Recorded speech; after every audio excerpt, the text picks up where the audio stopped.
একটা বড় জীবন এখনো। আমি রচনা বন্দ্যোপাধ্যায়। 2026 বিধানসভা নির্বাচনে বিজয়ী প্রার্থীদের আমার অনেক অনেক শুভেচ্ছা। 2025-এর জয়ী প্রার্থী হুগলির মমতা ব্যানার্জি এমপি। তবে তার জীবনে নেমে এসেছে তুমুল অশান্তি। মমতা ব্যানার্জির হাত ধরেই তিনি লোকসভা ভোটে দাঁড়িয়েছিলেন। বারবার নানান জায়গায় মন্তব্য করেছে দিদির জন্যই রাজনীতিতে নেমেছেন তিনি। তবে অসময়ে দিদি তার পাশে নেই। এবার দিদি নাম্বার 1 থেকে তাকে বিতাড়িত হতে হবে, এমনটাই গুঞ্জন উঠেছে সোশ্যাল মিডিয়া। কাঁদতে কাঁদতে এবার রচনা ব্যানার্জি মুখ খুলেছে। তিনি জানিয়েছে যে আমি সত্যিই অনেক বড় ভুল করেছি।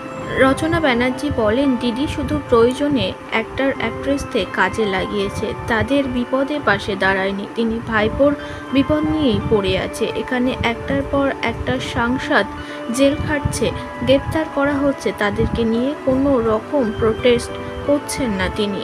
আমি সত্যি অনেক ভুল করেছি। আমাকে দিদি নাম্বার 1 থেকে এবার রিজাইন দিতে হবে, কারণ তারা অনেক রকম ইস্যু তৈরি করেছে।